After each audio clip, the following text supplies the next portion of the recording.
Si vous êtes ici, c'est probablement parce que le titre vous a intrigué. Écoutez cela pendant votre sommeil et cela fortifiera votre esprit. Ça semble presque trop simple, n'est-ce pas? Comme une de ces promesses qu'on voit partout sur Internet. Mais laissez-moi vous expliquer pourquoi c'est différent et pourquoi ça fonctionne vraiment. Votre cerveau ne s'arrête jamais, même quand vous dormez. En fait, c'est pendant le sommeil que se passe quelque chose de fascinant. Les barrières tombent. Ce critique intérieur qui rejette tout ce qui est nouveau, qui résiste au changement, il se tait enfin. Et votre subconscient, lui, reste éveillé, absorbant, tissant, intégrant. Les neuroscientifiques ont découvert que pendant le sommeil, votre cerveau consolide les apprentissages. Il prend les informations du jour et les transforme en connexions durables. Vous pouvez influencer ce processus. Vous pouvez nourrir votre esprit pendant qu'il est le plus réceptif. C'est exactement ce que nous allons faire cette nuit. Ou peut-être que vous écoutez ceci en plein jour, peu importe. Ce que je vais partager avec vous fonctionne à n'importe quel moment. Mais il y a quelque chose de spécial quand vous l'écoutez en vous endormant. Imaginez vous réveiller demain matin, pas juste reposé, mais différent. Plus calme face aux choses qui vous stressaient hier. Plus clair sur ce qui compte vraiment. Plus fort face aux défis qui vous attendent. Pas par magie, par philosophie, par sagesse ancienne qui s'infiltre pendant que vos défenses sont baissées. Ce que vous allez entendre n'est pas une méditation guidée ordinaire. Ce n'est pas de la relaxation avec de la musique douce. C'est une transmission de principes qui ont survécu plus de 2000 ans parce qu'ils transforment littéralement la structure de votre pensée. Le stoïcisme, peut-être que vous en avez entendu parler, peut-être pas, peu importe. Ce soir, ou maintenant, vous allez découvrir pourquoi des empereurs romains murmuraient ces principes avant de dormir. Pourquoi des guerriers les répétaient avant la bataille? Pourquoi des hommes et des femmes ordinaires les utilisent encore aujourd'hui pour construire des esprits inébranlables? Votre esprit en ce moment est probablement comme celui de la plupart des gens, agité, inquiet, constamment en train de ressasser le passé ou d'anticiper le futur, réactif à chaque notification, chaque regard, chaque mot. C'est épuisant, n'est-ce pas? Cette vigilance constante, cette tension qui ne part jamais vraiment.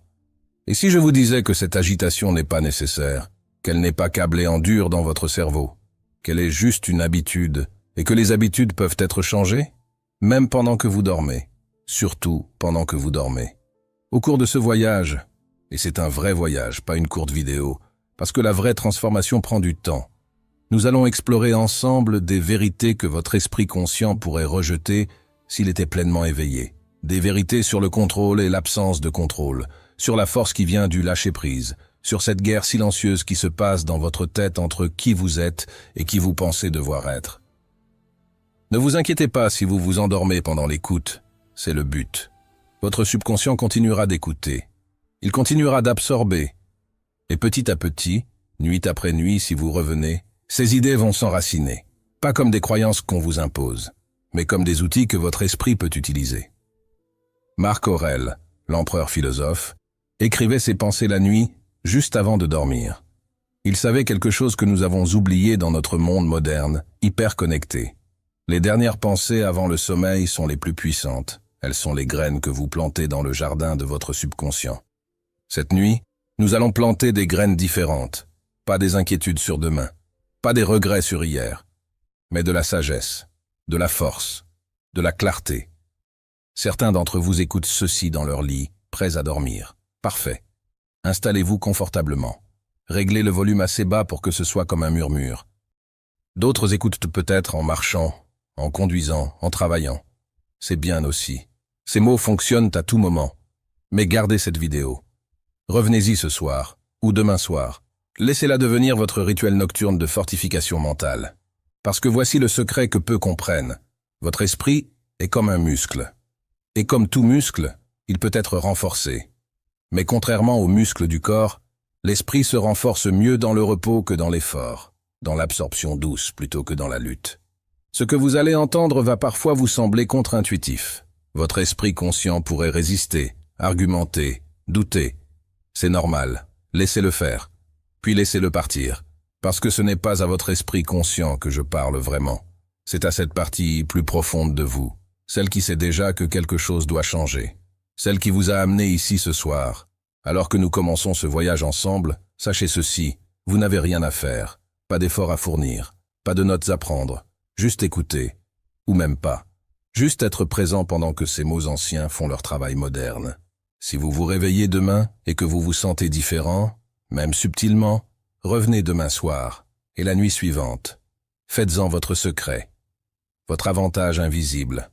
Pendant que d'autres scrollent anxieusement avant de dormir, vous construisez une forteresse mentale.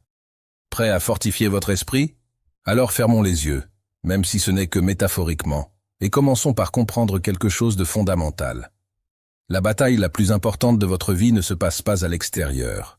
Elle se passe maintenant, en ce moment même, dans les espaces silencieux de votre esprit. Avant de réparer le monde, nous devons comprendre la guerre dans nos propres esprits. Il est tentant de pointer du doigt vers l'extérieur, de blâmer la société, la politique, les autres personnes. Mais c'est souvent juste une distraction. Le chaos que nous voyons à l'extérieur reflète quelque chose de plus profond, quelque chose qui se prépare dans les espaces silencieux et conflictuels en nous.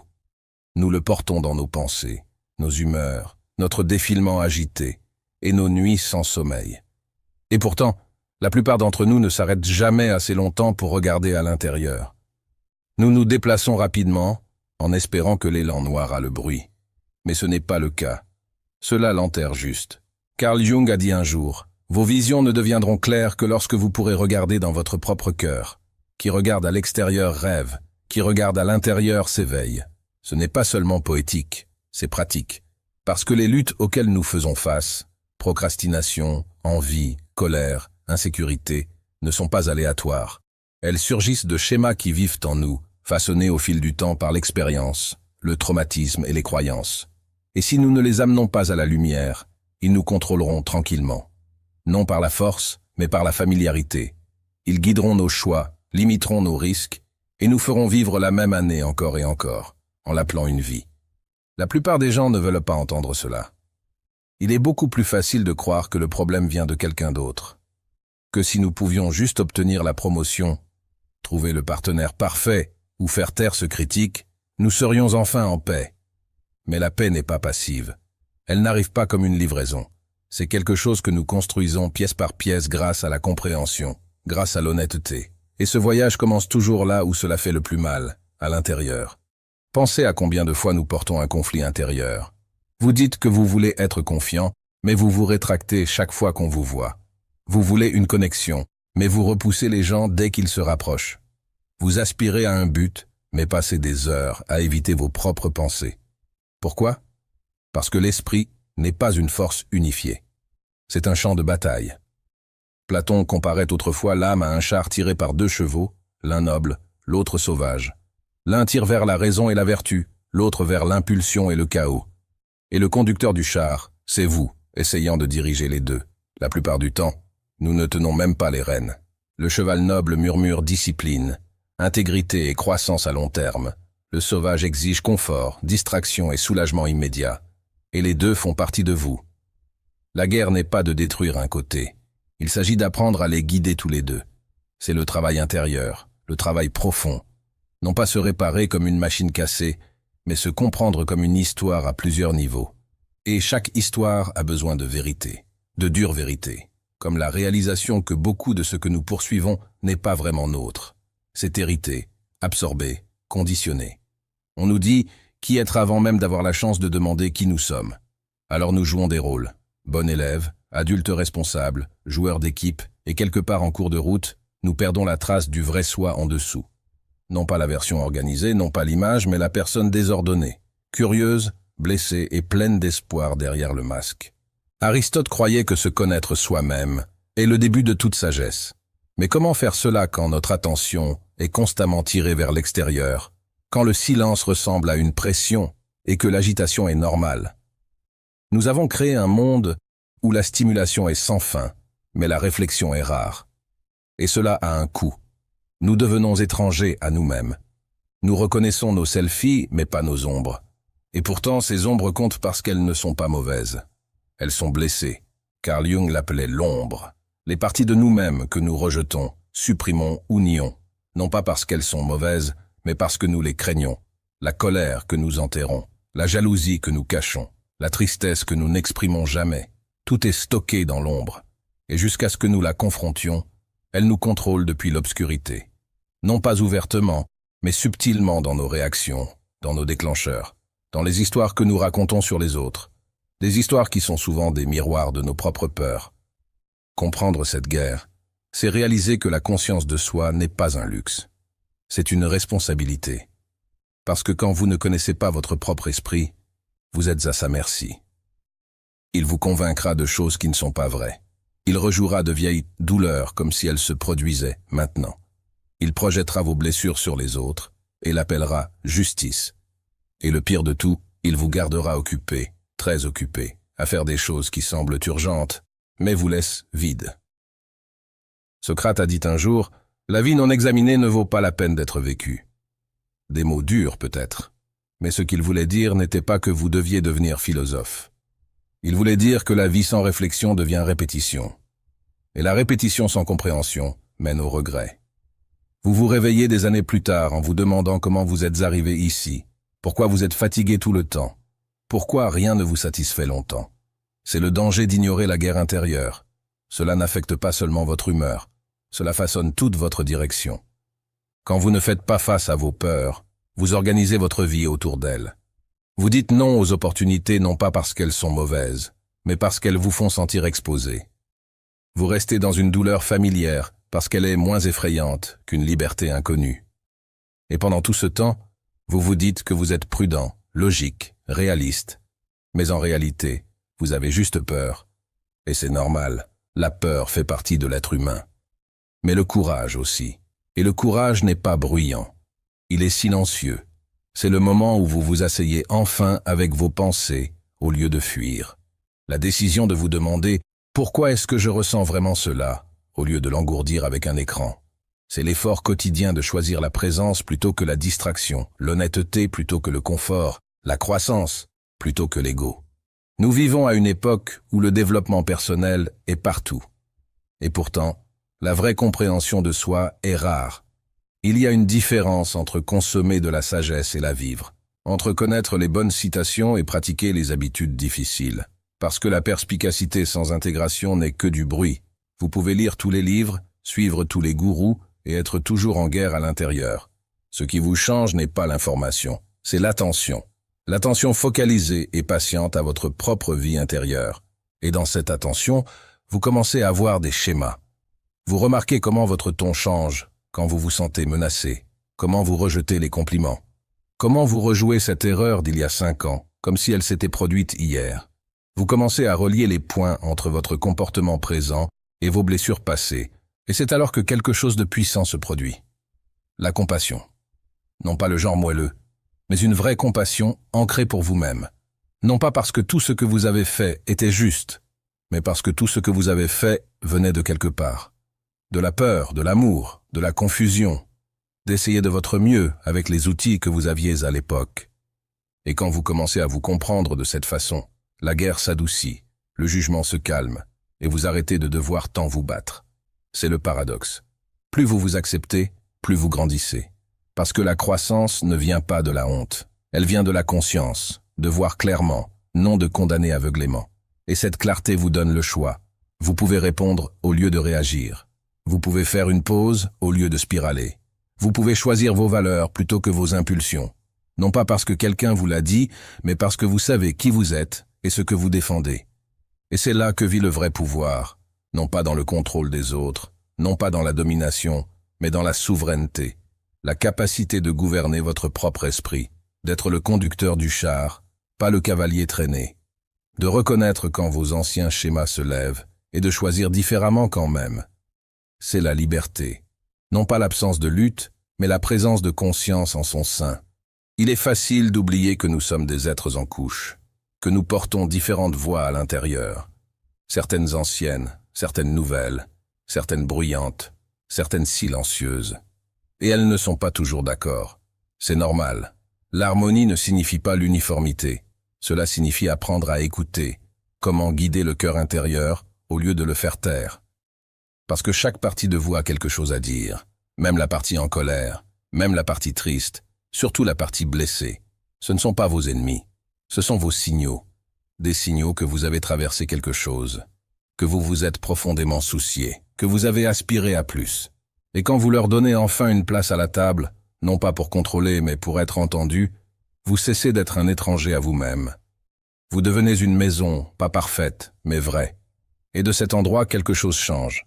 Vous arrêtez d'avoir besoin de réparer le monde pour vous sentir bien, parce que vous avez appris à faire la paix à l'intérieur.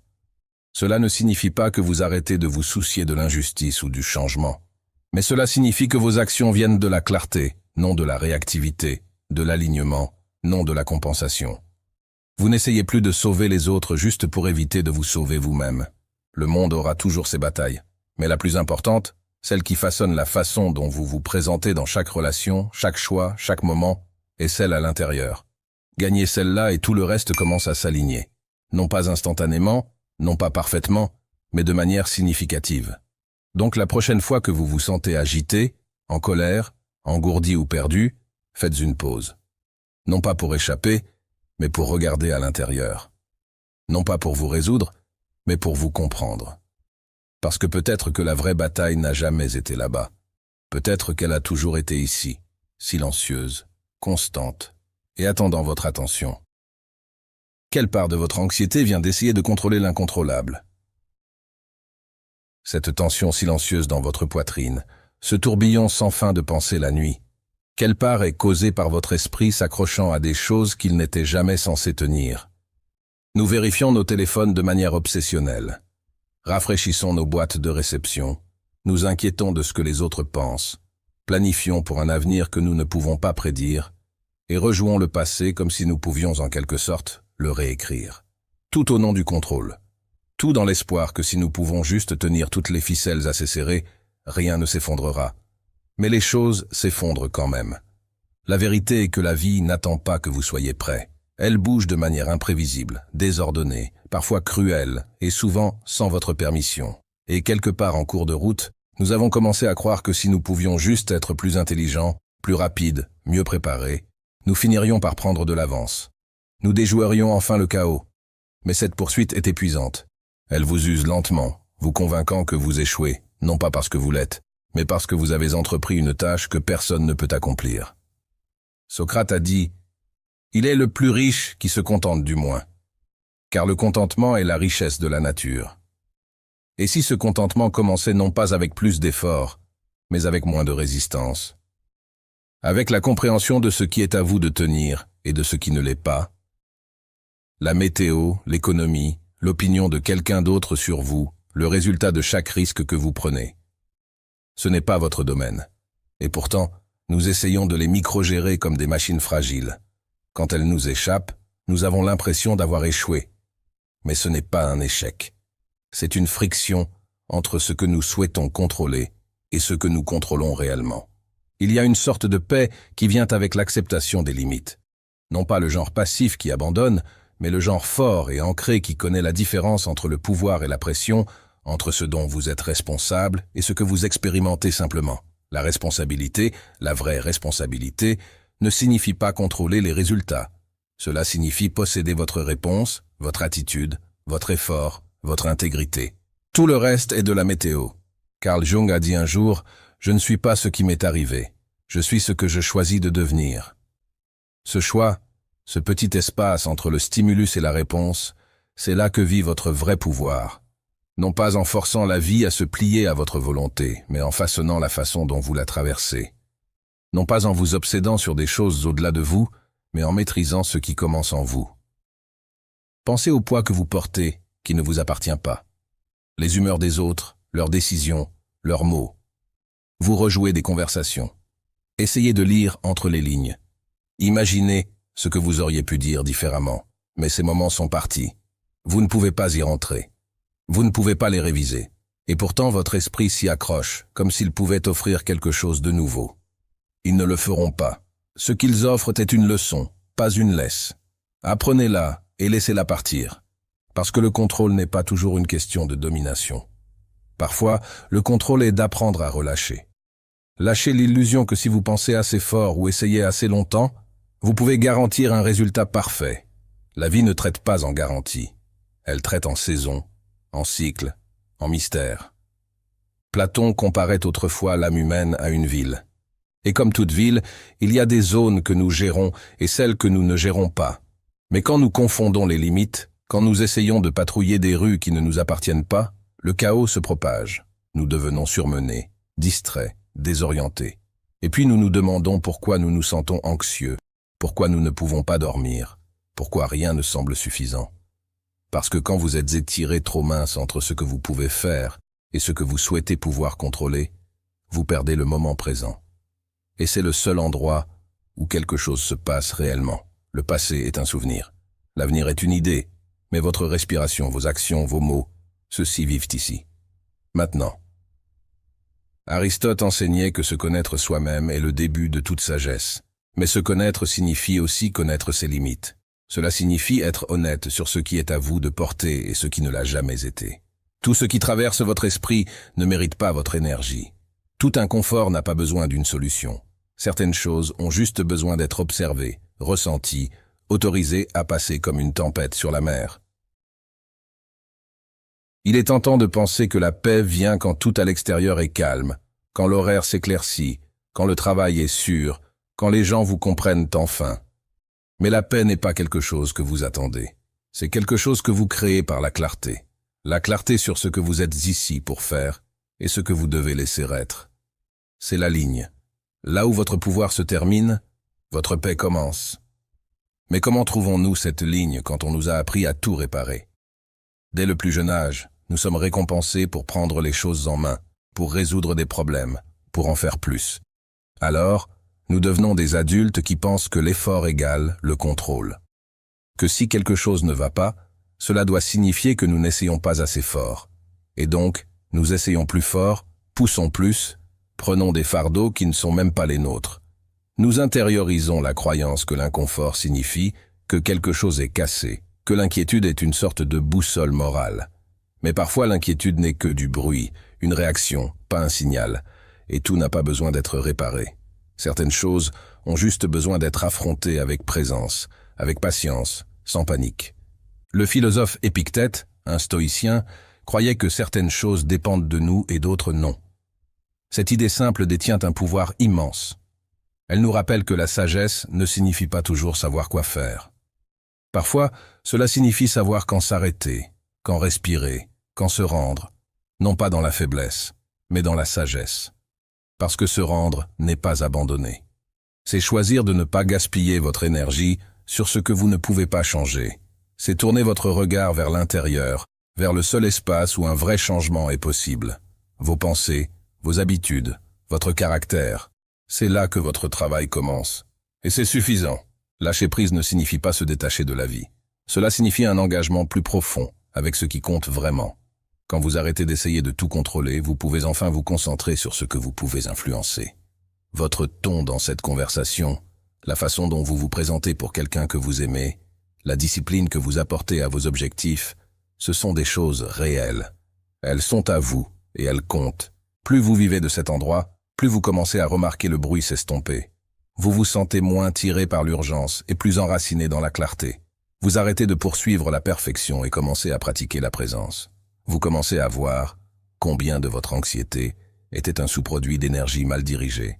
Ce n'était pas que la vie était trop, c'était que vous teniez trop serré à des choses que vous n'étiez jamais censé contrôler. Et avec cet espace vient la paix. Non pas parce que la vie devient plus facile, mais parce que vous arrêtez de combattre des batailles qui ne sont pas les vôtres. Vous arrêtez de répondre à des questions qui n'ont pas besoin de réponse. Vous commencez à vivre plus pleinement dans votre propre voie.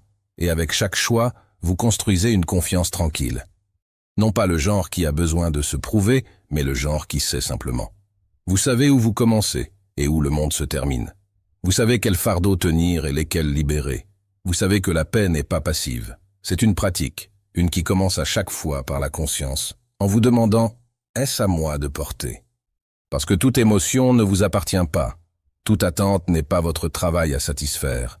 Et toute peur n'est pas votre responsabilité à résoudre. Certaines sont héritées, certaines sont projetées, certaines sont simplement des échos d'un passé qui ne correspond plus à votre présent. Le travail n'est pas de toutes les contrôler. C'est de les voir, de choisir lesquelles vous laissez entrer. Carl Jung croyait que jusqu'à ce que vous rendiez l'inconscient conscient, il dirigera votre vie et vous l'appellerez destin. C'est de cela qu'il s'agit.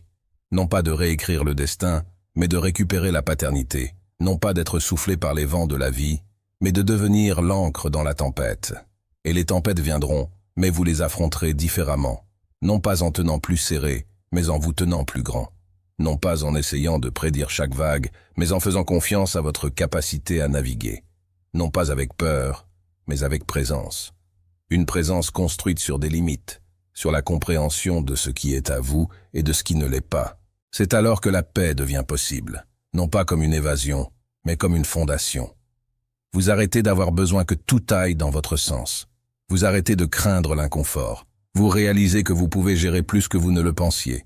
Non pas parce que vous contrôlez tout, mais parce que vous vous concentrez enfin sur ce que vous pouvez contrôler. Votre caractère, vos choix, votre clarté. Et de cet endroit, votre vie commence à changer. Vous prenez des décisions à partir de l'alignement, non de l'anxiété.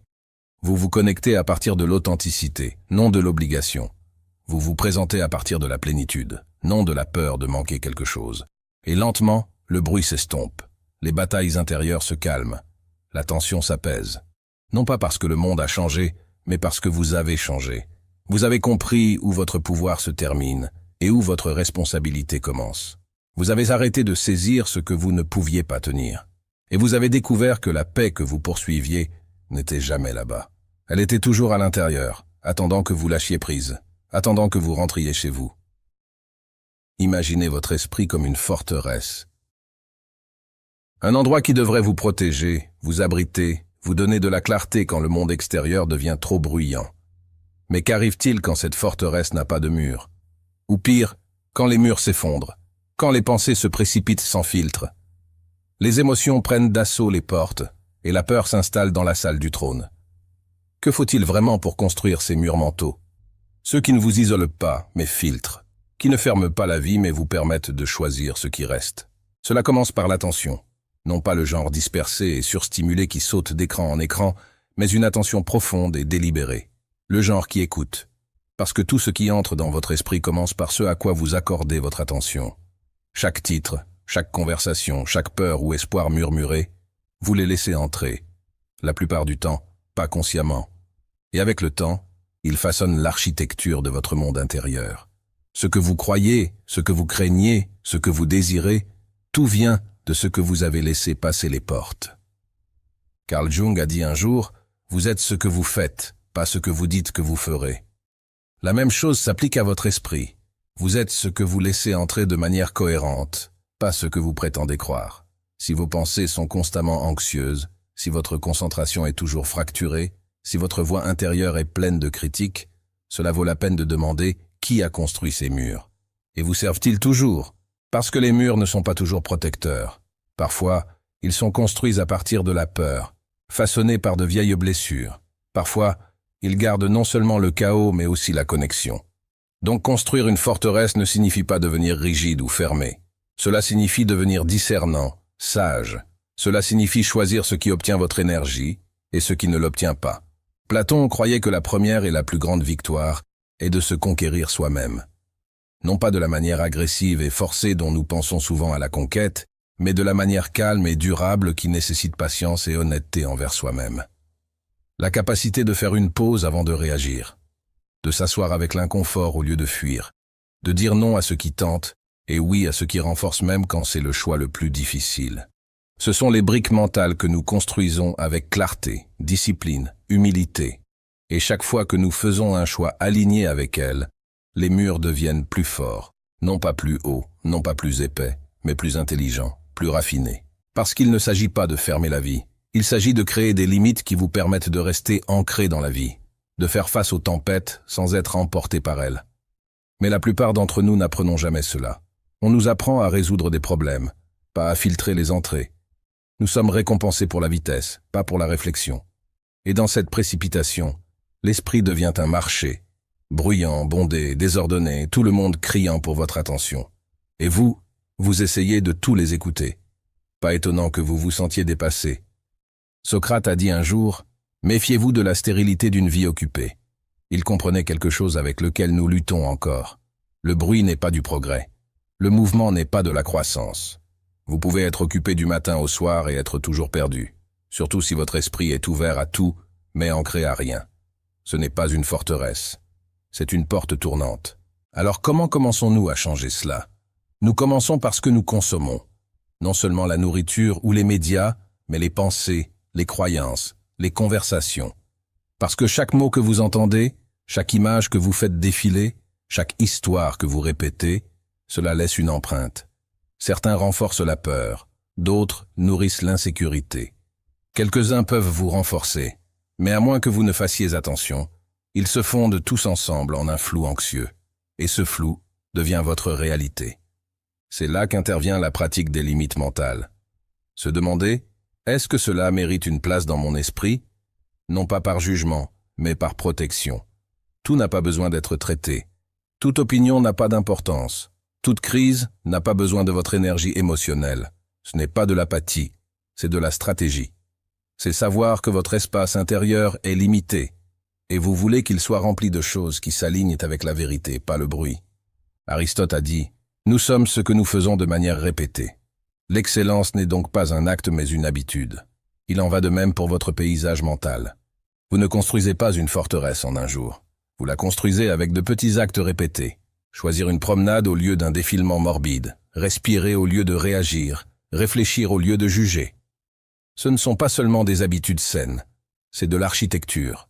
Elles construisent des murs qui ne ferment pas la vie, mais donnent une structure à vos pensées, donnent un contexte à vos émotions. Vous commencez à remarquer quelles pensées ne sont que du temps qui passe, et lesquelles contiennent de la vérité. Vous voyez la peur pour ce qu'elle est, bruyante, urgente, mais pas toujours exacte. Vous commencez à répondre au lieu de réagir, non pas parce que vous avez fermé vos émotions, mais parce que vous leur avez donné de l'espace, parce que votre forteresse ne panique pas au premier signe de problème. Elle évalue, elle décide, elle sait. Et se connaître, vraiment se connaître, est la pierre angulaire de tout cela. Jung croyait que jusqu'à ce que vous rendiez l'inconscient conscient, il dirigera votre vie et vous l'appellerez destin. Pensez à cela. Chaque croyance que vous n'avez pas remise en question, chaque réaction que vous n'avez jamais examinée, chaque histoire que vous vous êtes racontée depuis l'enfance, ce sont les architectes de votre monde intérieur. Et à moins que vous ne preniez le temps de les rencontrer, ils façonneront votre avenir sans votre conscience. Donc, il ne s'agit pas seulement de construire des murs. Il s'agit d'éclairer des pièces, d'explorer les parties de vous-même que vous avez ignorées. Celles qui se cachent derrière le sarcasme, la distraction ou le perfectionnisme. Parce qu'elles n'essaient pas de vous ruiner. Elles essaient de vous protéger à leur manière confuse. Mais quand vous les regardez enfin, vraiment les regarder, vous pouvez choisir de meilleurs gardiens pour vos portes. Non pas la peur, non pas l'ego, mais la sagesse, la vérité, la clarté. La clarté ne signifie pas la certitude. Cela signifie savoir ce qui compte même lorsque l'avenir est inconnu. Cela signifie filtrer l'inutile afin que vous puissiez vous concentrer sur l'essentiel. Cela signifie reconnaître que votre esprit n'est pas un dépotoir, c'est un terrain sacré. Et ce que vous laissez entrer façonne qui vous devenez. Ne prétendons pas que c'est facile, ce ne l'est pas. Certains jours, le chaos sera plus fort, les murs trembleront. Vous laisserez entrer des choses que vous regretterez plus tard. Cela en fait partie. Mais plus vous revenez à la conscience, plus vous reprenez le contrôle non pas sur tout, mais sur vous-même, sur la façon dont vous pensez, ce que vous croyez, où vous vous concentrez. Et avec le temps, cela devient votre pouvoir. Parce que les esprits les plus forts ne sont pas ceux qui savent tout, ce sont ceux qui savent quoi ignorer, quoi laisser partir, quoi protéger farouchement. C'est la force qui dure, c'est le genre de forteresse qui vous aide à grandir, pas seulement à survivre. Donc, quand le monde devient bruyant, quand le bruit intérieur monte, quand tout semble trop, faites une pause, respirez.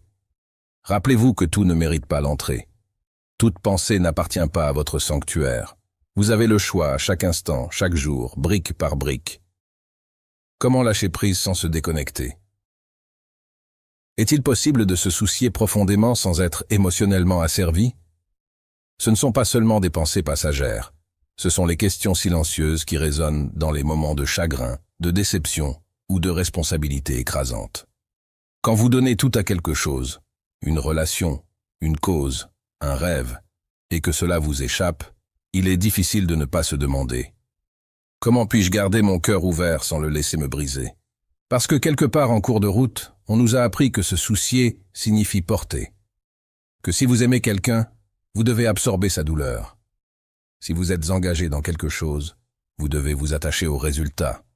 Mais ce genre de fusion émotionnelle devient un piège. Il brouille la ligne entre la compassion et le contrôle, entre l'empathie et l'autodestruction. Et ce qui commence comme une préoccupation sincère devient une prison faite de barreaux invisibles, de culpabilité, d'anxiété, d'obsession. Se soucier n'est pas le problème. Se soucier est beau. C'est humain. Le problème commence quand se soucier devient s'accrocher. Quand vous commencez à croire que votre valeur dépend de réparer, sauver, prouver, plaire, et que vous vous perdez en essayant de tout maintenir ensemble. Vous dites oui quand vous voulez dire non. Vous essayez de contrôler ce que les autres ressentent pour ne pas avoir à vous sentir mal à l'aise vous-même. Vous restez plus longtemps que vous ne devriez, donnez plus que vous n'avez, tout au nom de l'amour ou de la loyauté. Mais si lâcher prise n'était pas de l'abandon, et si c'était de la clarté? Platon a dit, la première et la meilleure victoire est de se conquérir soi-même. Et une partie de cette conquête est de comprendre où votre amour se termine et où commence la responsabilité de quelqu'un d'autre. Non pas pour devenir froid ou détaché, mais pour préserver votre santé mentale. Parce que la vérité est que vous ne pouvez pas porter la croissance de quelqu'un d'autre. Vous ne pouvez pas forcer quelqu'un à guérir, à changer, à vous rencontrer à mi-chemin. Vous pouvez seulement offrir et ensuite prendre du recul. Ce recul semble contre nature au début, surtout quand votre cœur est pleinement engagé. Mais il y a une différence entre se tenir à côté de quelqu'un et se perdre en essayant de se tenir pour lui. L'un est la connexion, l'autre est la fusion émotionnelle. Et la fusion, bien que souvent romantisée, efface tranquillement vos limites. Carl Jung croyait que l'individuation, le processus de devenir sa propre personne entière, était essentiel à la santé mentale. Cela signifie se tenir à part des autres, non pas au-dessus d'eux. Cela signifie posséder vos émotions, votre chemin, vos besoins, sans essayer de vivre à travers le voyage de quelqu'un d'autre, sans transformer sa douleur en votre identité. Mais ce genre de détachement est mal compris. Les gens pensent que lâcher prise signifie ne pas se soucier, que c'est froid ou distant. En réalité, c'est le contraire. Il faut une force énorme pour aimer sans contrôler, pour rester présent sans être consumé, pour être témoin de la lutte de quelqu'un sans se précipiter pour le sauver. Il faut de la maturité pour savoir que soutenir quelqu'un ne signifie pas se sacrifier. Il y a une sagesse tranquille dans la retenue, dans le fait de regarder quelqu'un tomber, même quand chaque cellule de votre corps veut le rattraper. Non pas parce que vous appréciez sa douleur, mais parce que vous respectez son chemin. Vous savez que certaines leçons ne peuvent être apprises que par l'expérience. Et essayer d'empêcher ce processus n'est pas de la gentillesse. C'est de l'interférence. C'est enlever la lutte même qui pourrait façonner leur force. Aristote a dit un jour, « Aimer, c'est vouloir le bien de l'autre. » Non pas votre version du bien, non pas ce qui semble le plus sûr ou le plus pratique pour vous, mais leur bien, même si cela signifie les laisser partir. Même si cela signifie relâcher votre emprise sur la version 2 à laquelle vous vous accrochiez autrefois. Lâcher prise ne signifie pas que vous arrêtez d'aimer. Cela signifie que vous commencez à aimer d'une manière plus saine, avec des mains ouvertes, au lieu de poings serrés, avec présence, au lieu de pression. Cela signifie reconnaître que vous pouvez vous soucier, sans contrôler, que vous pouvez rester connecté sans être emmêlé. Lâcher prise et connexion émotionnelle. Mais cela demande de la pratique, surtout si vous êtes habitué à surfonctionner. Si vous avez été conditionné à réparer, à apaiser, à prouver votre valeur par le travail émotionnel. Si vous avez grandi en croyant que l'amour se gagne par le sacrifice, alors les limites semblent égoïstes.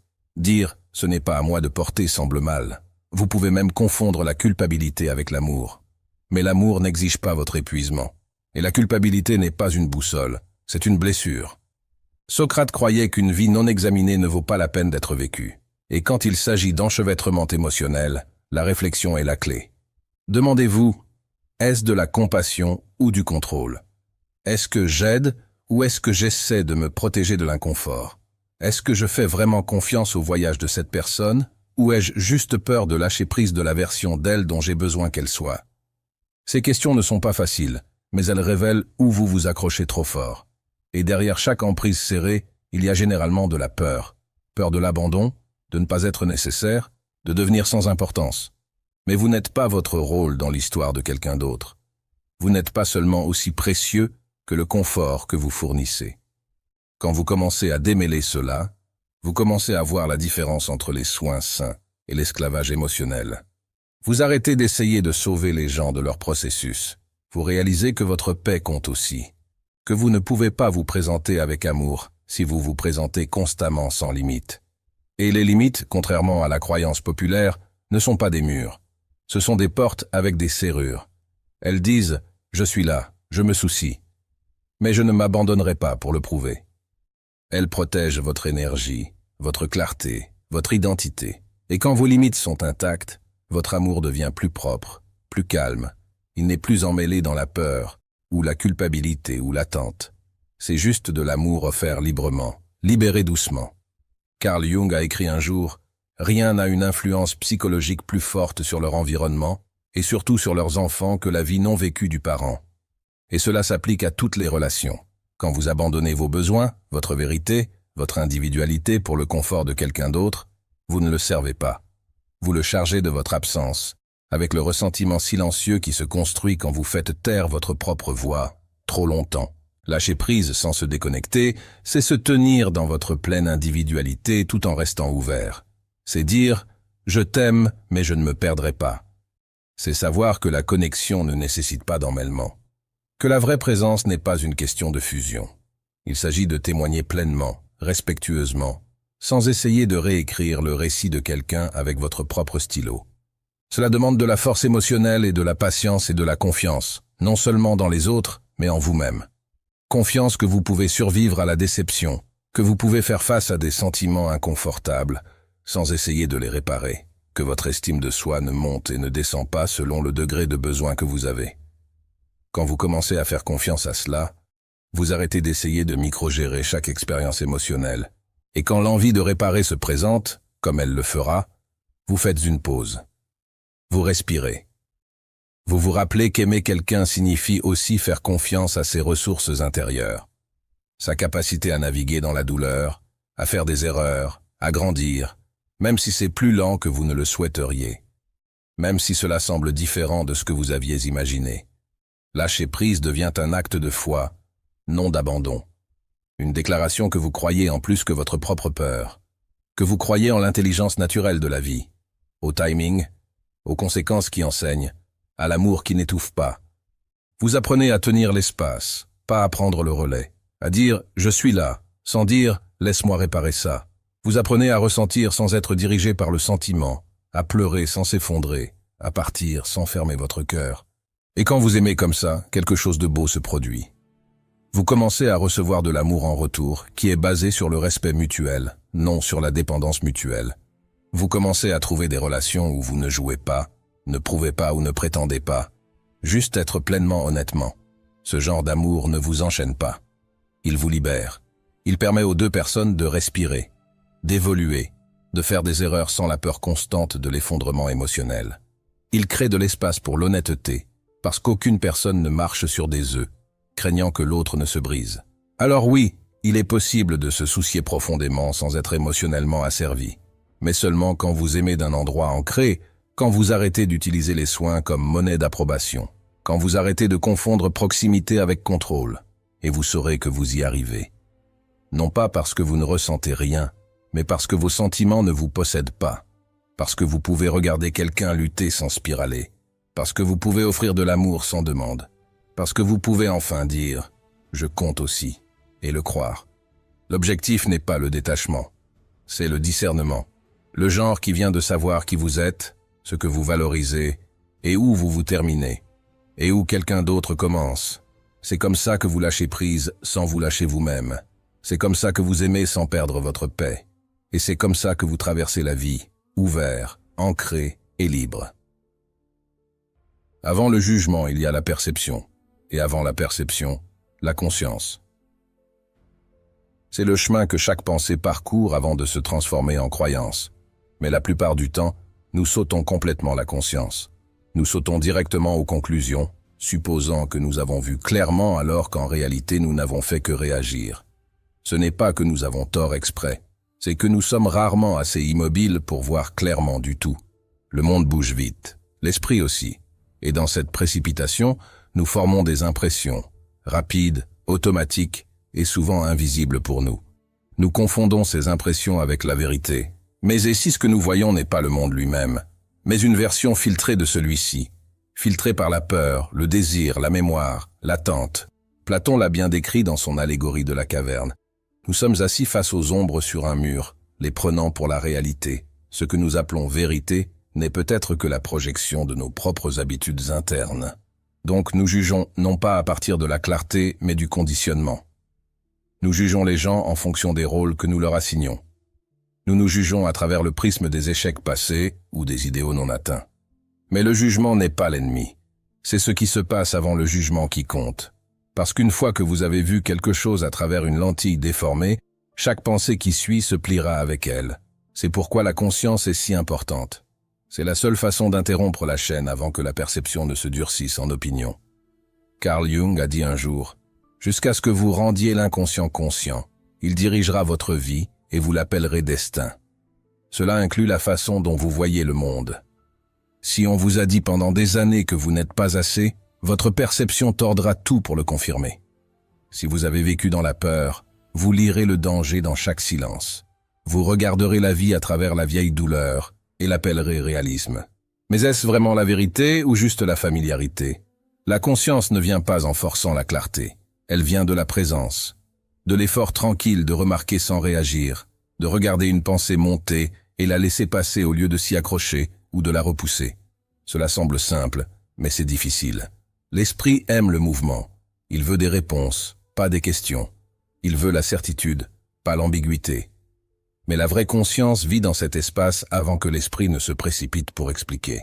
Socrate croyait que la seule vraie sagesse est de savoir que vous ne savez rien. Ce n'est pas du doute de soi. C'est de l'humilité, une sorte d'ouverture qui vous permet de remettre en question votre propre perspective. De voir que ce que vous vivez pourrait ne pas être l'image complète.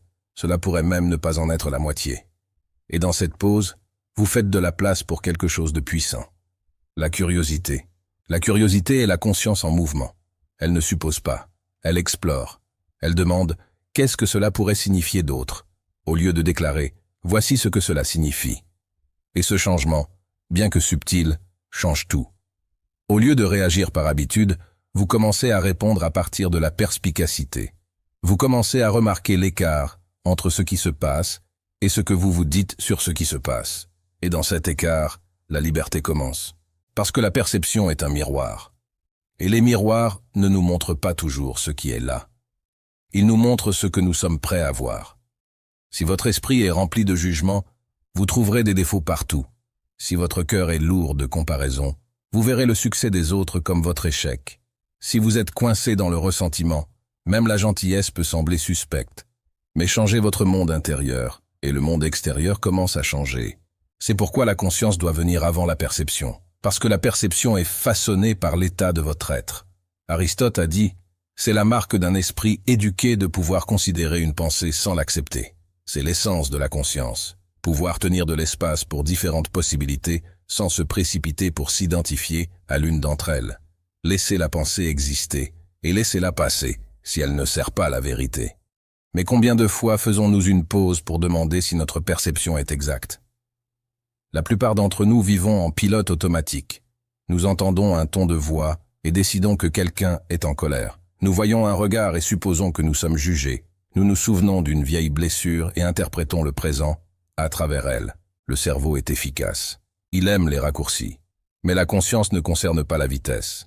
Il s'agit de profondeur. Il s'agit de remarquer le raccourci et la longue route à côté et de choisir celui qui nous sert le mieux. Parfois, la conscience révèle des choses que nous préférerions éviter, que nous projetons, que nous nous accrochons, que nous faisons des suppositions basées sur la peur plutôt que sur les faits. Mais faire face à ces vérités n'est pas un échec. C'est de la croissance. La conscience ne consiste pas à avoir raison tout le temps. Il s'agit d'être honnête avec ce qui est vraiment là, même quand c'est inconfortable. Cette honnêteté peut être douce. Elle n'a pas besoin d'être dure. Elle dit simplement « Voici ce que je ressens, voici l'histoire que je me raconte. » Mais est-ce la seule histoire? De là, vous pouvez questionner sans honte. Vous pouvez changer sans force. Vous pouvez changer votre perspective non pas parce que vous aviez tort, mais parce que vous voyez maintenant plus clairement. Et cela ne s'applique pas seulement à la façon dont nous voyons les autres. Cela s'applique à la façon dont nous nous voyons nous-mêmes. Quelle part de votre auto-jugement vient de vieilles étiquettes, des histoires que les gens vous ont racontées sur votre valeur, vos capacités, vos limites? La plupart d'entre nous portent encore des définitions de l'enfance, d'un seul moment d'échec, de la projection de quelqu'un d'autre. Ces histoires deviennent la lentille à travers laquelle nous nous voyons et à travers cela le monde. Carl Jung a dit « Le privilège d'une vie est de devenir qui vous êtes vraiment. Mais cela ne peut pas arriver tant que vous ne vous voyez pas clairement. Et cette clarté nécessite autant de désapprentissage que d'apprentissage. Cela signifie prendre du recul par rapport au rôle que vous avez joué et demander « Est-ce moi ou est-ce qui je pensais devoir être ?» Plus vous devenez conscient, plus vous commencez à remarquer l'espace entre le stimulus et la réponse. Cette pause devient sacrée. C'est là que vous choisissez quel genre de personne vous voulez être, non pas par impulsion, mais par intention. C'est là que vous arrêtez de laisser la peur prendre vos décisions. Où vous commencez à agir à partir d'un lieu de sagesse au lieu de réaction. Vous arrêtez de juger si rapidement, non pas parce que vous arrêtez de voir les différences, mais parce que vous voyez plus que la surface. Vous reconnaissez que tout le monde a une histoire de fond, que la plupart des comportements sont le reflet de la bataille intérieure de quelqu'un. Cette colère cache souvent la douleur. Cette arrogance cache souvent la peur. Cette distance cache souvent le besoin de protéger quelque chose de doux et tendre. La conscience crée de la compassion. Non pas le genre qui fait des excuses, mais le genre qui cherche à comprendre. Elle n'excuse pas le mal, mais elle voit le contexte. Et de cette compréhension, vos jugements s'adoucissent. Non pas parce que vous abandonnez le discernement, mais parce que vous l'utilisez sagement. Vous arrêtez de lancer des étiquettes comme des armes. Vous commencez à écouter non seulement les autres, mais vous-même. L'écoute devient une forme de conscience. Écoutez sans préparer votre réfutation. Écoutez sans sauter pour réparer.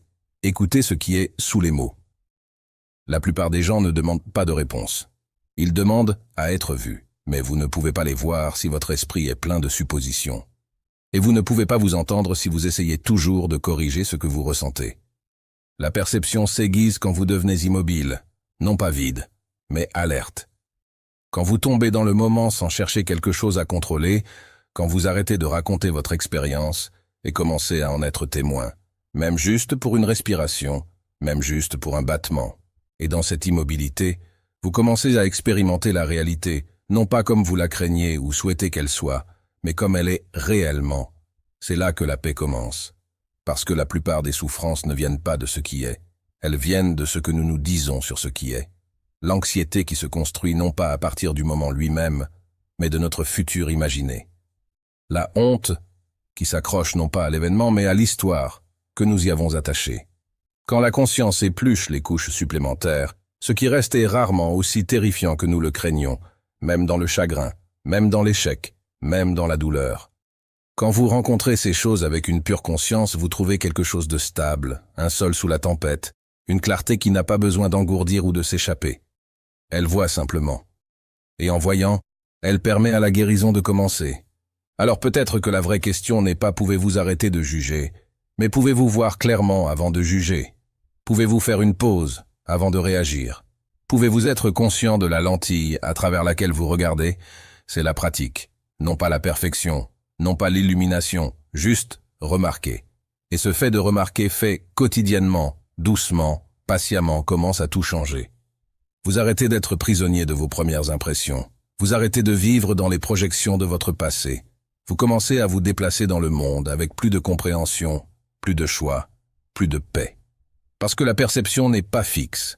Elle est façonnée, elle est enseignée, elle est flexible. Et avec la conscience, vous pouvez la remodeler pour refléter non seulement ce que vous craignez ou souhaitez être vrai, mais ce qui est réellement vrai. Et de là, vous pouvez enfin répondre à la vie avec quelque chose de rare, la présence. Que se passe-t-il vraiment dans cette fraction de seconde entre le stimulus et la réponse? Et comment la maîtriser peut-elle changer toute votre vie? C'est à peine perceptible. Cette pause, ce scintillement d'espace entre quelque chose qui vous arrive et votre décision sur quoi en faire. Un regard, un message, un mot mal dit, une facture inattendue, un bruit soudain, une montée d'émotion. Votre cœur saute, votre esprit bondit, Le corps réagit, et avant même que vous y pensiez, quelque chose bouge en vous. Vous parlez ou vous vous fermez. Vous attaquez ou vous vous retirez. La plupart du temps, c'est si rapide que vous ne réalisez même pas que c'était un choix, mais c'en était un. Ce petit espace, cette respiration entre ce qui vous frappe et ce que vous faites ensuite, c'est là que vit votre pouvoir. Non pas le genre de pouvoir qui exige de l'attention, mais le genre qui change tout silencieusement. Viktor Frankl, psychiatre et survivant de l'Holocauste, l'a dit simplement. Entre le stimulus et la réponse, il y a un espace. Dans cet espace se trouve notre pouvoir de choisir notre réponse. Dans notre réponse se trouve notre croissance et notre liberté. Il avait toutes les raisons de savoir de quoi il parlait. Pourtant, la plupart d'entre nous ne vivons pas dans cet espace. Nous vivons dans la réaction, et non pas parce que nous sommes faibles ou négligents, mais parce que nous avons été formés à bouger rapidement. La vie récompense la vitesse. Répondez rapidement. Répondez maintenant. Décidez vite. Continuez à bouger. Ne vous arrêtez pas. Et dans cette précipitation, nous oublions la valeur de la pause. Nous oublions que nous avons le choix. Mais et si cette pause, celle que nous ignorons si souvent, était l'endroit où toute la direction de votre vie peut changer? Et si ce ne sont pas les grandes décisions, mais ces minuscules micro-moments qui déterminent qui vous devenez? Vous êtes critiqué. Vous défendez-vous immédiatement ou respirez-vous, observez-vous et répondez-vous avec clarté. Quelqu'un qui vous tient à cœur vous déçoit. Réagissez-vous par la douleur ou faites-vous une pause et parlez-vous avec honnêteté, pas d'accusation? Vous avez peur. Fuyez-vous ou vous asseyez-vous avec et demandez-vous ce qu'elle essaie de vous enseigner? Platon a dit que la première et la meilleure victoire est de se conquérir soi-même. Cette victoire se produit non pas dans des gestes grandioses, mais dans ces moments invisibles. La fraction de seconde où votre monde intérieur rencontre le monde extérieur et vous décidez qui vous allez être. Cet espace est l'endroit où vos habitudes se forment. C'est là que vous rejouez, soit les mêmes vieux schémas, soit que vous commencez à en réécrire de nouveaux. Et plus souvent vous apportez de la conscience dans cet espace, plus vous avez de pouvoir, non pas sur les autres, mais sur vous-même. Non pas pour contrôler chaque résultat, mais pour guider votre réaction d'une manière qui s'aligne avec vos valeurs plus profondes. Mais voici le défi. L'espace entre le stimulus et la réponse est petit. Parfois, il semble inexistant. Surtout quand l'émotion est forte, quand la peur ou la colère surgit, quand quelque chose touche une vieille blessure. Dans ces moments, votre corps réagit avant que votre esprit ne rattrape. Le cœur bat plus vite, les mains tremblent, la mâchoire se serre, et soudain vous êtes en pilote automatique. C'est là que la pratique entre en jeu. Vous ne pouvez pas élargir cet espace en y pensant simplement. Vous devez le former. Vous devez ralentir vos réactions assez longtemps pour voir qu'il y a un choix. Et cela ne signifie pas supprimer les émotions. Cela signifie les ressentir sans être dirigé par elles. Cela signifie dire « je suis en colère » au lieu de devenir la colère elle-même. Il y a une différence. L'un est la conscience. L'autre est l'identification. Carl Jung a dit « tout ce qui nous irrite chez les autres peut nous conduire à une compréhension de nous-mêmes ». C'est vrai, mais seulement si vous faites une pause assez longtemps pour demander pourquoi. Pourquoi ce commentaire vous a-t-il piqué? Pourquoi ce comportement vous déclenche-t-il? Qu'est-ce qui en vous réagit à ce qui est en eux? Ce n'est pas de l'auto-blâme, c'est de la conscience de soi. C'est utiliser vos réactions comme des indices pour votre monde intérieur. Aristote croyait que l'excellence est une habitude, pas un acte unique, pas un moment de grandeur, mais la pratique répétée de choisir qui vous voulez être dans ces petits espaces invisibles. Chaque fois que vous faites une pause avant de parler, chaque fois que vous respirez avant de réagir, chaque fois que vous questionnez votre première impulsion, vous renforcez un nouveau schéma. Vous enseignez à votre système nerveux qu'il y a un autre chemin. Et avec le temps, cet espace s'élargit. Ce qui était autrefois une réaction immédiate devient un choix. Ce qui était autrefois automatique devient intentionnel. Vous commencez à vous faire confiance, non pas parce que vous ne faites jamais d'erreurs, mais parce que vous savez que vous pouvez choisir comment répondre aux erreurs. Vous arrêtez de craindre le conflit, parce que vous savez que vous pouvez le naviguer sans exploser ou disparaître. Vous arrêtez d'éviter les conversations difficiles, parce que vous avez pratiqué comment les tenir avec grâce. Mais élargir cet espace ne signifie pas devenir passif. Cela ne signifie pas laisser la vie vous arriver sans réagir. Cela signifie répondre d'un lieu de choix plutôt que de compulsion. Cela signifie agir à partir d'un centre calme plutôt que du chaos. Socrate a appelé cela la tempérance, la capacité de se gouverner soi-même. Non pas avec rigidité, mais avec sagesse. L'esprit aime les schémas. Il aime la familiarité. Il répétera les mêmes pensées, les mêmes réactions, les mêmes peurs. Non pas parce qu'elles sont vraies, mais parce qu'elles sont connues. C'est pourquoi vous pouvez vous retrouver coincé dans les mêmes boucles émotionnelles, rejouant les mêmes arguments dans votre tête, ressentant les mêmes anxiétés, revivant les mêmes regrets. L'esprit est pris dans une boucle de rétroaction. Il réagit à ses propres réactions. Il pense à ses propres pensées. Il crée du drame à partir de rien d'autre que sa propre activité. Mais voici ce que la plupart des gens ne réalisent pas. Vous n'êtes pas obligé de participer. Vous pouvez regarder l'esprit faire son travail sans être emporté par lui. Vous pouvez remarquer la boucle sans la nourrir. C'est ce que les stoïciens appelaient l'apatheia. Non pas l'apathie au sens moderne, mais la liberté d'être non perturbé par les passions destructrices. Marc Aurèle a écrit « Vous avez le pouvoir sur votre esprit, pas sur les événements extérieurs. Réalisez cela et vous trouverez la force. » Mais comment exercez-vous ce pouvoir quand l'esprit semble si bruyant, si insistant, si convaincant dans ses histoires? La première étape est de reconnaître que vous n'êtes pas vos pensées. Vous êtes celui qui observe les pensées. Vous êtes la conscience derrière l'activité mentale. Cette distinction peut sembler subtile, mais elle change tout. Parce qu'une fois que vous réalisez que vous êtes l'observateur, vous arrêtez d'être l'esclave. Vous pouvez regarder une pensée anxieuse se lever et dire « Intéressant, mon esprit fait à nouveau cette chose ». Vous pouvez la remarquer sans croire chaque mot qu'elle dit. Plus vous essayez de contrôler, moins vous avez de contrôle. C'est l'un des paradoxes les plus frustrants de la vie. Serrez votre poing autour de quelque chose et il glisse entre vos doigts. Poursuivez désespérément le bonheur et il vous échappe. Exigez la certitude et l'anxiété grandit. Le contrôle, semble-t-il, est une illusion. Mais abandonner le contrôle ne signifie pas abandonner l'influence. Les stoïciens avaient un concept appelé la dichotomie du contrôle. Il y a des choses que vous pouvez contrôler, vos pensées, vos actions, vos choix. Et il y a des choses que vous ne pouvez pas contrôler, tout le reste. Les actions des autres, le temps, l'économie, le passé, le futur, même votre propre corps dans une certaine mesure.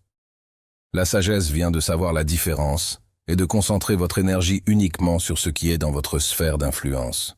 Épictète, qui était né esclave, comprenait cela mieux que quiconque. Il a enseigné que la liberté ne vient pas de contrôler les circonstances extérieures, mais de maîtriser vos réponses internes. Aucun homme n'est libre s'il n'est pas maître de lui-même, a-t-il dit. Et cette maîtrise ne signifie pas la suppression. Cela signifie la compréhension. Cela signifie travailler avec votre nature, pas contre elle. La résistance crée de la souffrance. C'est une vérité simple mais profonde. Quand vous résistez à ce qui est, quand vous combattez la réalité, quand vous souhaitez que les choses soient différentes de ce qu'elles sont, vous créez une friction interne. Cette friction devient stress, anxiété, frustration, ressentiment. Ce n'est pas la situation elle-même qui cause la douleur, c'est votre résistance à celle-ci. Mais la non-résistance ne signifie pas la passivité. Cela ne signifie pas que vous acceptez l'inacceptable ou que vous ne travaillez pas pour le changement. Cela signifie que vous acceptez d'abord ce qui est avant de décider quoi en faire. Vous arrêtez de gaspiller de l'énergie sur le déni ou le vœu pieux. Vous commencez par la réalité, pas par la fantaisie. Lao Tse a écrit « L'eau est fluide, douce et sédante, mais l'eau usera la roche, qui est rigide et ne peut pas céder. C'est un autre paradoxe. Ce qui est doux est fort. » Cette force douce est ce dont nous parlons, la capacité de s'écouler autour des obstacles plutôt que de s'écraser contre eux, la sagesse de savoir quand pousser et quand céder. Comment voyez-vous détermine comment vous réagissez. Si vous voyez tout comme une menace, vous vivrez dans la peur. Si vous voyez tout comme une opportunité, vous vivrez dans la croissance. La perception n'est pas passive, c'est un choix actif. Vous décidez où concentrer votre attention, comment interpréter les événements, quelle histoire raconter sur ce qui vous arrive. Marc Aurèle a appelé cela la discipline de la perception, la pratique de voir clairement, sans le filtre de l'émotion ou du jugement, de regarder ce qui est réellement là, pas ce que vous craignez ou espérez pourrait être là. Cette clarté ne vient pas naturellement, elle doit être cultivée. Elle demande que vous remettiez en question vos premières impressions, que vous examiniez vos hypothèses, que vous cherchiez des perspectives différentes. La force n'est pas l'absence de vulnérabilité, c'est le courage d'être vulnérable.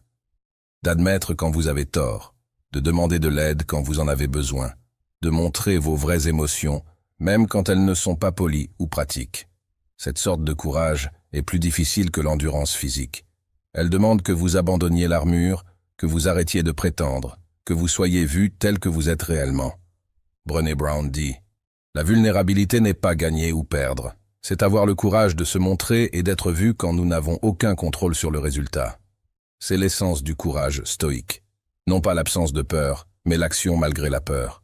Non pas l'invulnérabilité, mais l'honnêteté sur votre humanité. » Le passé est parti. Le futur n'est pas encore arrivé. Tout ce que vous avez, c'est ce moment. Pourtant, combien de temps passons-nous ailleurs, rejouant de vieilles blessures, répétant des conversations futures, vivant n'importe où sauf là où nous sommes réellement. Cette absence a un coût. Elle vole la richesse du présent. Elle crée de l'anxiété sur ce qui pourrait arriver et du regret sur ce qui s'est déjà passé. La présence n'est pas seulement une pratique spirituelle, c'est une pratique pratique.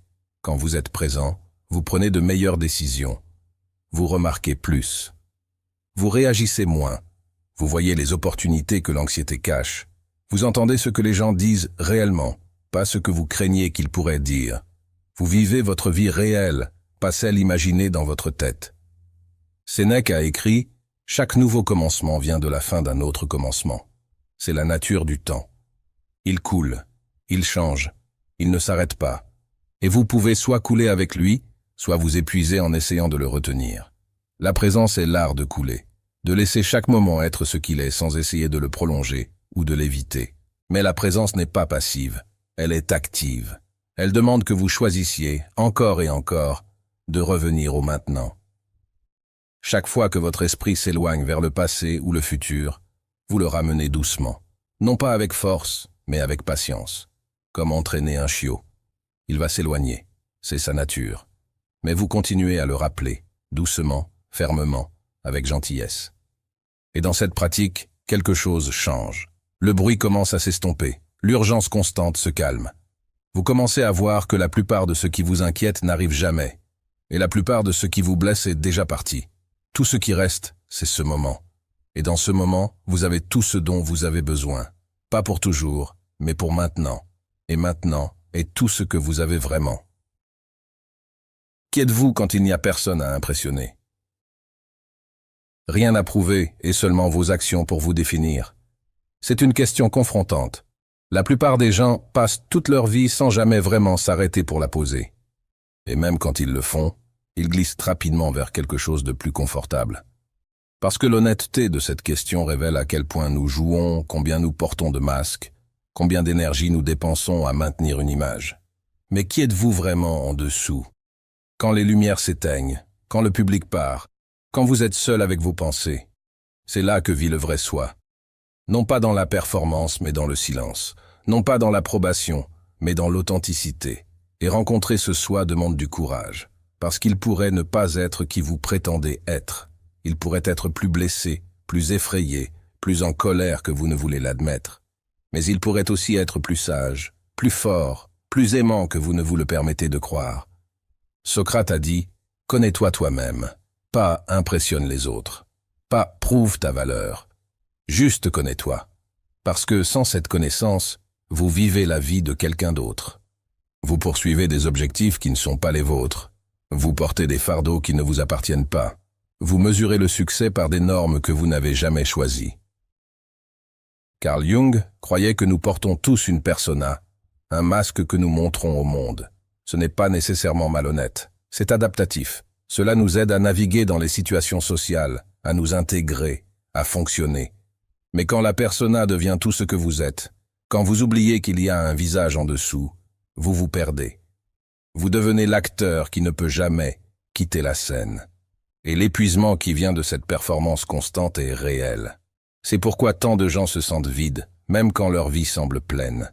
Ils ont tout sauf eux-mêmes. Aristote a dit « Connaître vous-même est le début de toute sagesse ».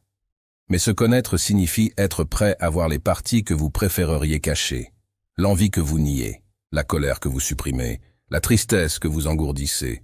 Ce ne sont pas des défauts de caractère, ce sont des signaux. Ils vous disent où vous avez été blessé, ce dont vous avez besoin, ce qui compte pour vous. Et jusqu'à ce que vous les écoutiez, ils continueront à frapper à la porte, de plus en plus fort, déguisés en anxiété, en irritation, en vide. Pourquoi vouloir plus nous laisse-t-il souvent avec moins? La liberté pourrait-elle venir de la soustraction, pas de l'addition? C'est étrange comment la poursuite du plus peut tranquillement rétrécir nos vies. Plus de succès, plus de choses, plus d'approbation, plus de stimulation. Nous empilons couche après couche, espérant qu'éventuellement nous nous sentirons complets. Mais, et si le problème n'était pas que nous n'avons pas assez? Et si c'était que nous portons trop? Épictète, le philosophe stoïcien, a enseigné que la richesse ne consiste pas à avoir de grandes possessions mais à avoir peu de besoins. Ce n'est pas la pauvreté, c'est la clarté. Savoir ce qui nourrit vraiment votre vie et ce qui la distrait simplement. Parce que chaque chose que vous poursuivez a un coût, pas seulement en argent ou en temps, mais en attention, en énergie, en espace mental. Et quand vous poursuivez tout, vous n'approfondissez rien. Pensez à combien de vos désirs ne sont même pas les vôtres. Ils sont hérités, annoncés, socialement conditionnés. On vous dit ce qui devrait vous rendre heureux avant même que vous ayez la chance de découvrir ce qui le fait réellement. Alors vous poursuivez la version de succès de quelqu'un d'autre et vous vous demandez pourquoi elle se sent vide quand vous l'atteignez. Platon a comparé l'âme humaine à un char tiré par 2 chevaux. L'un représente nos désirs nobles, l'autre nos appétits de base. Et le conducteur du char, c'est la raison, essayant de les diriger tous les deux. Mais que se passe-t-il quand les chevaux deviennent sauvages? Quand le désir prend les rênes?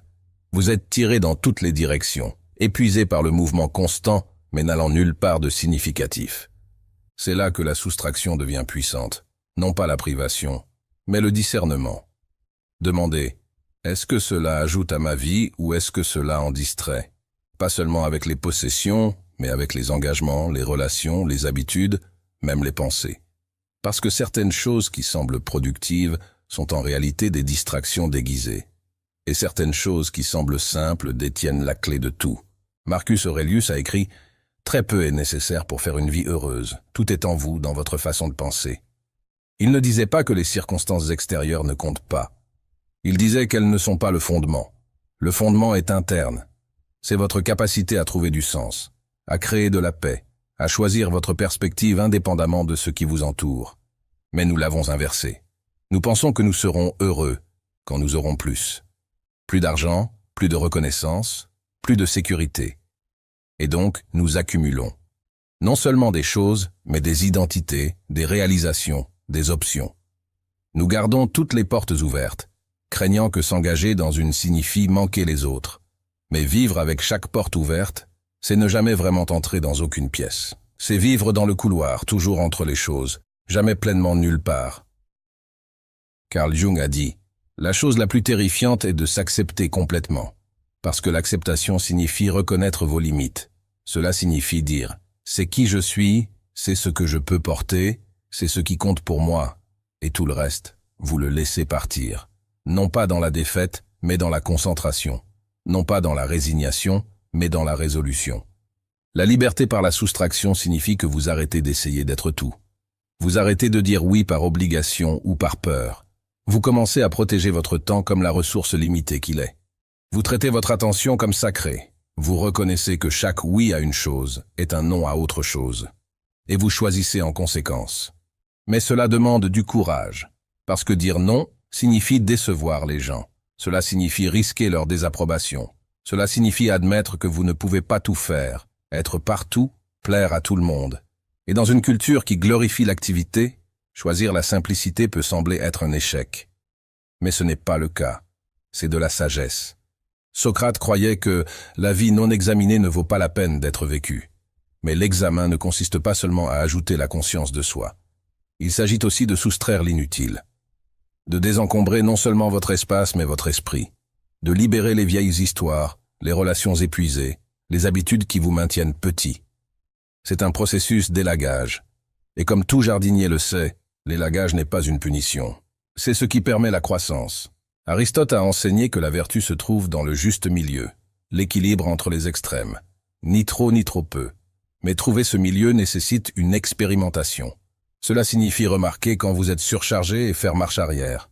Remarquez quand vous êtes sous-stimulé et vous penchez en avant. C'est un calibrage constant, pas une position fixe. Et c'est personnalisé. Ce qui est essentiel pour une personne est excessif pour une autre. Ce qui est simple pour vous pourrait être une privation pour quelqu'un d'autre. Le point n'est pas de suivre la formule de quelqu'un d'autre, c'est de trouver la vôtre. De demander honnêtement, de quoi ai-je réellement besoin pour prospérer? Et puis de construire votre vie autour de cela, pas autour de ce qui impressionne les autres, ou de ce qui semble sûr, ou de ce que vous pensiez vouloir il y a 10 ans. La liberté par la soustraction n'est pas de vivre avec moins pour le plaisir de moins. C'est vivre avec moins de ce qui n'a pas d'importance, pour que vous puissiez vivre avec plus de ce qui en a. Plus de présence, plus de profondeur, plus de connexion, plus de but. C'est échanger la largeur contre la profondeur, la quantité contre la qualité, le bruit contre le signal. Et voici ce qui se passe quand vous commencez à soustraire. L'espace s'ouvre. Pas seulement l'espace physique, mais l'espace mental, émotionnel, spirituel. Vous arrêtez de vous sentir si pressé. Vous arrêtez de vivre dans un état constant de rattrapage. Vous commencez à remarquer des choses que vous manquiez avant. La façon dont la lumière change tout au long de la journée. Le son de votre propre respiration. La différence entre avoir faim et être ennuyé. Vous commencez à vous faire confiance davantage. Parce que quand vous n'êtes pas distrait par 1000 options, vous pouvez réellement entendre votre propre voix. Vous pouvez sentir ce qui est aligné et ce qui ne l'est pas. Vous pouvez prendre des décisions à partir de la clarté plutôt que du chaos. Lao Tzu a écrit « Soyez content de ce que vous avez. Réjouissez-vous de la façon dont les choses sont. Quand vous réalisez qu'il ne manque rien, le monde entier vous appartient. Ce n'est pas de la complaisance.